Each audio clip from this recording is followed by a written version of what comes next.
Ibe. Oui. Burkina Ibe. Assimi Dowaga, Burkina président, le capitaine Ibrahim Traoré. Dans la diplomatie croisée, Mali et Burkina avec Mingue, allait communiquer qu'elle est déjà. Comme Mali faux, Mali ministre Gani Mingue. Ka klaka ka surasi bega segana so e ga nin ko wɛrɛ la yaban ayo farakan kosɛbɛ k'a ka surasi bɛɛ ka bɔ k'u ka taa Burkina nin ko yɛrɛ tɛ faamu quoi c'est-à-dire que min m'anw kan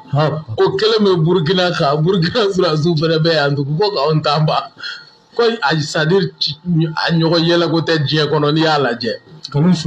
galon so o lakika o de y'a tɔgɔ yɛrɛ lakika ye quoi vraiment e ka jamana 170 t'e bolo anw yɛrɛ ta 170 t'anw bolo mais e bɛ ka bɔ i ta o tolilen b'a kɔrɔ ko n'i bolo don anw ta kɔrɔ quoi doni min bɛ e yɛrɛ kun i ma se k'o ɲu fɔlɔ. donc k'a ka surasi bɛɛ ka sigi. k'a ka surasiw ka segin Burkina diplomatie croisée de bɛ n'i ye Kenya kelen ta Mali la Burkina bɛ kelen ta i la n'i ye kelen ta Burkina la Mali bɛ kelen ta i la o de bɛ o badenya de bɛ Mali ni Burkina cɛ bi kɛlɛ ka ɲi ka kɛ min ye mars an bɛ mɔgɔw ka ɲi k'u organiser de ce qu'on a décidé d'appeler les forces du changement.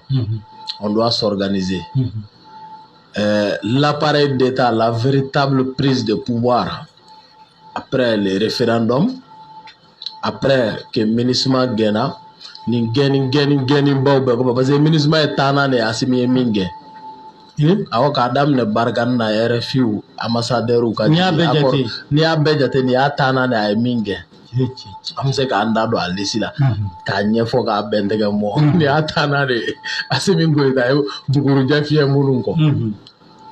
parce que o min bɔra yen sisan élection bɛ na o an bɛna taa élection na maire kalataw bɛ yen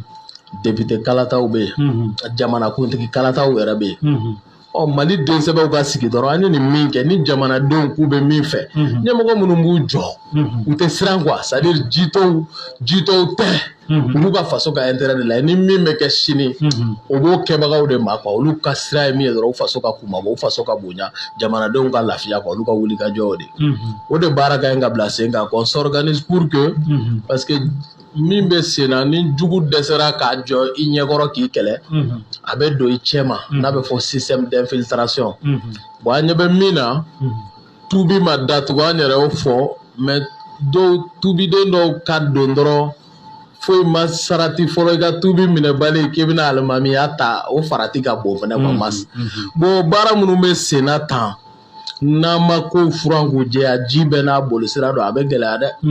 y'a ye a bɛ sɔn ka k'an bolo un pas en avant deux pas en arrière quoi pour que an ka kisi o ma que les véritables forces du changement s'organisent sous le leadership des vraies forces de changement. Olu ka kɛlɛ kun kelenna minɛ an ka taa n'a ye militaro-civil parce que anw kunkolo kɔnɔ anw t'a fɔ ko surasi k'i sen bɔ fanga la quoi o t'anw ka école ye anw t'o kuma yɛrɛ mɛn an t'o kɔrɔ dɔn an bɛ min dɔn dɔrɔn Mali den sɛbɛ i bɛ mun baara la i bɛ gun jumɛn kan na i faso bɛ bolo la i k'a bɔ an bɛ mɔgɔw wele an ka organiser bi o baara de ka ɲi ka kɛ nka an ka ɲɛsin fɔlɔ mas ka accord in bɔ an sen kɔrɔ quoi.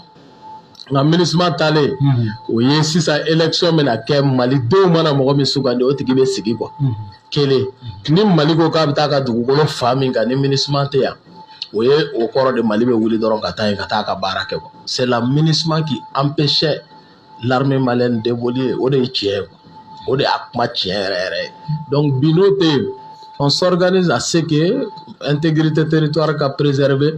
accord d'Alger ko min bɛ sen na on s'organise an ka fara ɲɔgɔn kan ka bɔliba dɔ kɛ ka kɛɲɛ ni 22 septembre ɲɔgɔnna ye don min na maliyɛn bɛɛ bɛ wele ka accord kelen jeni bɛɛ ka bɔ ka tasuma bila accord in na Assimi Goïta i ka daga ni saba cibali dɛ sabanan min ye ko ni malidenw ko min k'i ko o ni papier namu nɔrɔ min filɛ nin ye tan n'a bɛ maliden dɔ fisaya dɔ ye a bɛ boli anw ka constitution a bɛ Mali fara a b'a tɔnɔmada a b'a buruja o papier in ka bɔ anw ka jamana kɔnɔ ni baara minnu bɛ kɛ Guaragara la kalo 6 ka di ni baarabaw ka taa kɛ Kidali Tombouctou gɛlɛya ye yɔrɔ minnu affecté Koro Bankas on est très d'accord o baaraw ka kɛ joona parce que anw ma gɛlɛya santi ka kunnama dɔ sɔrɔ Bamako Katiw la yan Sikaso Segu Kulukɔrɔw la donc n'an bɛ maliden an ka jɛ fɔlɔ urgemment baara dɔw ka ɲɛsin plan d'organisation dɔw ka ɲɛsin olu ma relance économique pour que olu k'u kɔ lawuli dɔɔni. On est très d'accord avec ça. Kidal b'o fɛ, Tesalit b'o fɛ, Menaka b'o fɛ, Gao b'o fɛ, Tombouctou b'o fɛ, bɛɛ b'o fɛ. Ka se k'o baaraba ninnu kɛ cogoya min na an ka jamana fantan naani na an bɛ se k'an kɔ lawuli. An sɔnnen don o ma, mais min ye ko ka gafe dɔ kɛ Ngara ye an sen na, masa an tɛ to o kɔnɔ dɛ. O de y'a relecture intelligente, o de y'a mise en œuvre intelligente ye. L'expression mise en œuvre intelligente là, min bɔra Choguel Kokala Maïga da, le côté intelligence là, ni ne yo. Donc pour nous étape ko de do. Donc on doit s'organiser ka ni baara ninnu de kɛ pour que cogoya min na an bɛ se ka bɔ nin gɛlɛya ninnu kɔnɔ quoi, voilà. Ok, Monsieur Kémi, quel peut être le rôle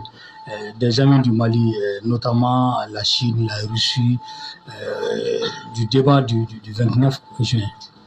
savez, les médias impérialistes aiment déjà trop nous taxer d'entités trop proches de ces pays pour ne pas apporter de l'eau à leur moulin. Je pense que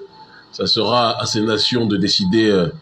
ce qu'elles estiment nécessaire de faire pour soutenir le processus révolutionnaire du Mali. Mais je pense qu'il n'est pas inutile de rappeler que nous vivons dans un contexte de bipolarisation du monde. Il y a d'un côté le bloc oligarchique occidental qui se matérialise par le néolibéralisme économique et sociétal, qui est un impérialisme des plus prédateurs et des plus criminels. Et il y a de l'autre côté les nations qui résistent à cette occidentalisation à pas forcer du monde. Et à travers ces nations qui résistent, il y a évidemment la Chine qui est en pole position sur le terrain économique, il y a la Russie, il y a l'Iran, avec son émanation du côté du Liban que constitue le Hezbollah, il y a le Venezuela, il y a à moindre échelle, mais ils font ce qu'ils peuvent malgré l'embargo, Cuba, et il y a en Afrique le Mali et les sociétés civiles africaines qui sont gagnées par cette fièvre patriotique illustrée, caractérisée par le panafricanisme. Et donc, il y a une convergence des forces légitimes et nécessaires, et les dernières réactions de la Russie vis-à-vis du Mali vont dans le sens de rappeler que l'intérêt du Mali, c'est l'intérêt de la Russie, en tout cas durant cette période, et il est très important que nous soyons soudés sur ces questions actuellement. Et donc je pense que la Chine et la Russie sauront saisir la balle au bon, parce qu'il en va de leur destin et de notre destin commun, de faire front uni face à des gens qui n'hésiteront pas à nous décimer si nous sommes divisés. Est-ce que la stratégie élaborée par Yerevolot peut inspirer la jeunesse africaine? Mais moi je pense que